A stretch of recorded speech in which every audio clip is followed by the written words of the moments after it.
What's up, everybody? This is Jay, and welcome to the Shy. This is Jaymoorereviews, the Shy Review. Remember to subscribe to my channel and also support me on Patreon and on PayPal. Now, let's get into it. One thing about this show, The Shy, is that it's giving a inside look to people that think Chicago is all about just shoot 'em up Wild West. Things happen and certain circumstances happen that cause people to want to shoot one another. And it's all about regular life as well. It start off with this young boy with a girly fro. He's riding around his bike through the neighborhood. He's talking to Habib. That's what we call him. It's just funny they actually named him that. And he's talking to them about getting a drink or whatever, negotiating. Everybody got a fast mouth. Everybody's a hustler. Even if you're trying to get a deal on a soda, a pop, everybody got a little mouthpiece in Chicago. And so they show that aspect of it. He's riding off, and then it shows that he kind of a loner, and he's talking to a dog and feeding the dog. And, they kind of became little friends, had a little bond, even though it wasn't his dog. And while he was there, some shady business went down, and he saw a black SUV pull off real fast. So he gets out of there, and when he rolls off, he sees there's a kid laid out leaking on the corner. He dead. He shot up. And so typical Shy fashion, he started looking for a come up, a lick he can hit. So first thing he do is he try to go and run them pockets and see what dude was carrying that he could use. And he figured, well, this dude is dead.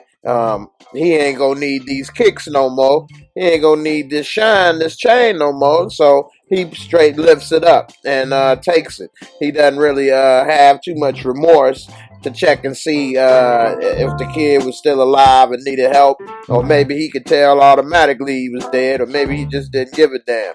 But in the end, that's what he did, is he robbed a dead body, and he should have just kept it moving.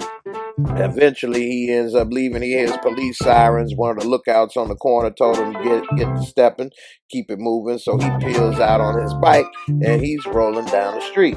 And as he's rolling, he tries to go and find a spot to ditch his bike, stash everything he just stole, and then he tucks in the girly fro so he can look like somebody different and blend in with the crowd. But little did he know the 5-0 saw him, and they came and tackled him, threw him to the ground, threw him in the back of the police car, and it was a wrap. Now we come and we see another person that was a part of the shot, which is he was Easy-E and Straight Outta Compton. Now he in the Shy, and he plays Girly Fro's brother. The girly fro kid name was Coogie. And so he's a chef at a nice upscale restaurant, small but nice restaurant. They got a chef trying to hustle to make it work with his wife. And the wife, she's kind of cute and whatever. And the minute the chef is not around, she's all in Easy-E face, and showing him, smiles and trying to give him a little props or whatever, trying to get him motivated to step it up and try to get him a better job. Looks like this might be a little shady and a conflict of interest down the road. We also see a group of kids, and this right here, this little shorty, that's his sister. She looked like she no bigger than him, and he's trying to make it in the hood. He got his eye on the girl. He got a crush on her or whatever, and he's infatuated and just staring at her. And his friends come through, giving him the business about how he's scared to talk to girls or whatever, and they trying to get him to hurry up and talk to the girls and step his game up. We meanwhile cut to his sister, and she a lightweight bust down for this one boy. She getting a freak on with him, and he steadily trying to do her, and at the same time look out for his mama, which is already suspect if you gotta be with somebody that's looking out to see if they mama coming. And while he looking out for his mama, she too busy going through his phone to see who was calling him so she can start some drama.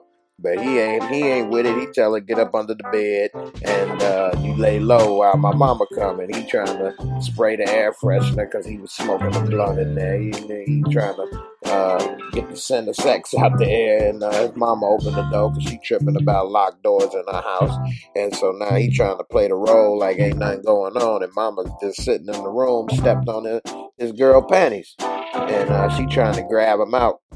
But mama ain't no fool, and she talking to him about why he ain't got a job, why he ain't working, what he ain't doing, and what he ain't got. And meanwhile, he trying to play it cool, but he kind of stutter stepping over his words. And while mama sitting down, she like, "What's your name, girl?" And she pretty much know it was a girl there in the house. And before she leaves, she asked the girl if she wants some breakfast. And the girl Keisha, that was her name. She's like, yeah, I had something to eat. And so she gave her something to eat or whatever. And he in shock because he's like, damn, how mama know that the girl was under the bed? I thought I was smooth with it, but he ain't smooth as he thought he was. And mama scoop up her little drawers or whatever with a little keychain. She didn't want to touch her dirty drawers. And then she rub it on him, and he already got a problem because she was talking about take care of your responsibilities, and he got 2 kids already. And so she leave the dirty drawers on his shoulder, and she walk up out of here, tell him he need to get his stuff together. And old girl looking like a bust down, hiding her butt naked under the bed anyway. Now we see old school right here. He looking like a reformed wino, and he trying to drink some juice. They say while his 2 homies in the front of the yard getting they swerve on some probably that's some E&J. I couldn't really tell. And then the police pull up. They come give him a hard time, searching him down. Everybody wondering what's going on with Popo. And then he tell him why he got him against the car. Hey, it's about your son. He's been shot.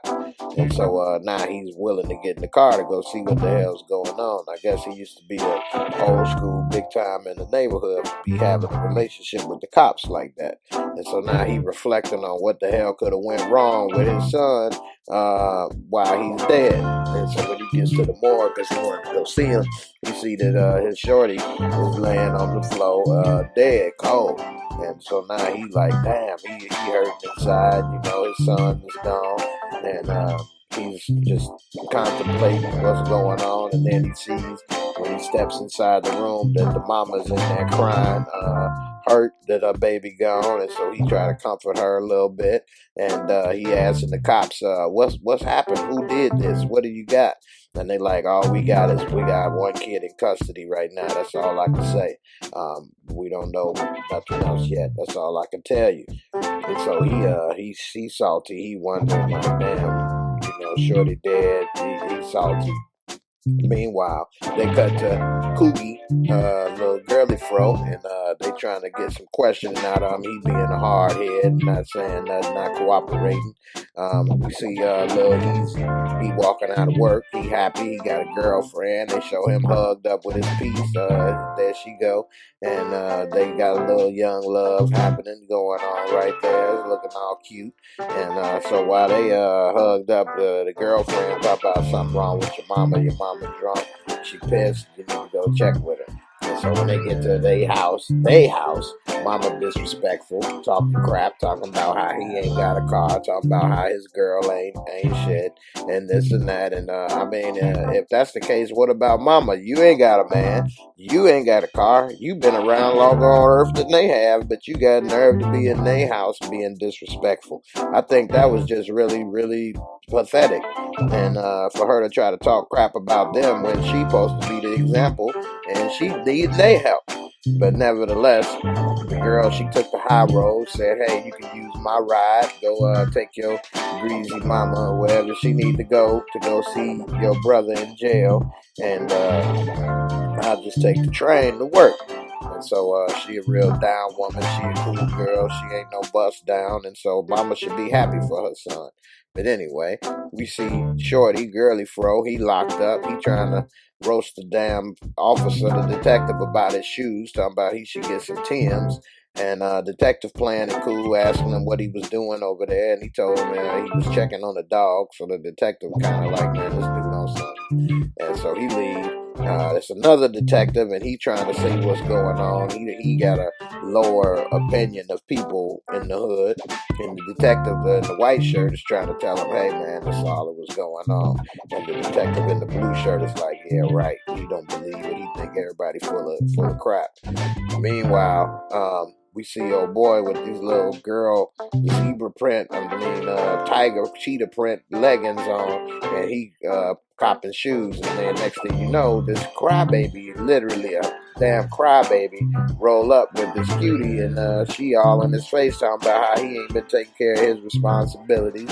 And he need to pay child support. He need to do this, do that, and he's steadily going back at her, saying this ain't my baby, and this, that, and the other. And so eventually they get frustrated, leave out the store to go take a paternity test. Meanwhile, we see the mama picking up little shorty up at the police station, taking him home, and then they come up, Easy and Shorty come up with the plan. Why don't we stay at Easy house and we can let things lay low? And mama, instead of being appreciative, get pissed, walk off, talking about, oh, you think you better than me.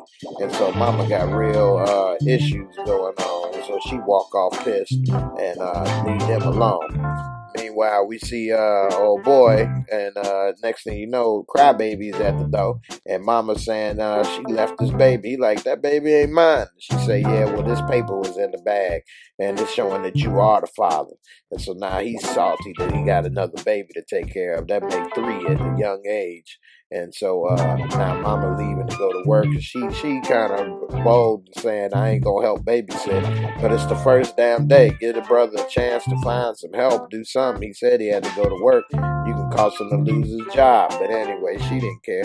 And so she left. And I understand it's his mistake, but damn, give him a chance to get it right. And so anyway, we see Girly Fro and Easy at the train stop, and he's saying he got to go pick up his bike. So he leave, go pick up his bike. First thing he do is put on that chain that he lifted off of old boy and the dead boy, and then he take the shoes and he riding on his bike through the hood. The lookout boy see him again. He goes to where Crybaby is, and he give Crybaby them shoes. It seemed like he like a hood shoe salesman, hood broker. He probably sell them on eBay. And so he break dude off a little money for them J's, and then he on his way. Meanwhile, we see old school, and he's trying to comfort the mama. She's still kind of cute. And so, she's saying, you always used to take care of me. You need to take care of this. The police ain't doing nothing. And so he start going through the hood, asking questions, asking around, see what's up. And then one of his boys say, hey, these people around the corner heard something. So he goes, talks to them. Dudes say, hey, man, whatever you do, just don't make it worse for us over here. And so they bring the young boy Lookout, and he tell him what he saw. And so now old school got that info, and he looking around for who it is that was over his son's dead body. Meanwhile, we see the 3 amigos, the 3 youngsters walking home through the hood, walking through the alley. A lot of people walking through alleys in the shot. And we see old school when he plotting at that liquor store. And just as you thought, little Girly Fro come up at the liquor store. Well, it's a little neighborhood market, actually. This is a Shy got corner stores. It ain't really a liquor store. But anyway, you see old boy, he come up to him and say, hey, man, was you over at such and such? And dude like, no, I wasn't over there. He like, wait a minute. You wearing my son's chain. You jacked him for his shit and you killed him. He like, no, I didn't do that. This is my chain. He like, that ain't your chain. I'm the one that gave that to him. And so now he started pushing him to the back on the side of the building. He like, no, man, I found this. He like, you ain't found that. You killed him. You killed my boy and you jacked him for his stuff. That's what you did. He like, no, I found him. He was already dead. I didn't kill him. And so they going back and forth. Old boy, the shorty see what's going on and he know to shut up and stay out of the way. But at the same time, he knows he didn't want to see. And so he said, no, I know what you did. You jacked him, and he pulled out the piece and put it on dude's chest. And so now he's really scared. He take off the chain, say, here, man, take the chain back. Take the chain back. I didn't do it. And next thing you know, maybe in an accident or fit of rage, he pulled the trigger and shot old boy. And so now Girly Fro goes down. You see that he down before that hair is. And next thing you know, he laid out in the grass and he leaking. He got a hole in one. And so he just stayed out there. He dying slow. The shorty is like, damn, I done seen a dude kill somebody. Old school, he didn't realize what got into him, and so now he kind of salty he killed him, but at the same time glad, because he feel like that's the one that killed his son. So he break out running with the slow pimpling, and as he break out running, first thing he do when he get in the alley is see the little shorty, and shorty froze on the side of the car. He's scared. He don't know what to do, and he got his hands up saying, "Don't shoot me." He's still a latchkey kid. He don't want to die. He still got his house key around his neck. And so old school leave. He don't shoot him. And next thing you know, we see that same detective, and he see old boy laid out dead, which probably got him wondering, like, damn, maybe Shorty did do something. Maybe he did have something to do with it. I don't know.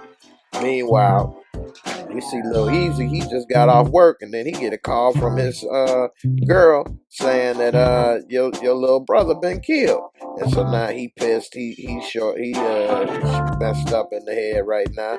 And we see old school, and he come to the mama's house, and he knocking on the door, and first thing he do is hand her the keychain.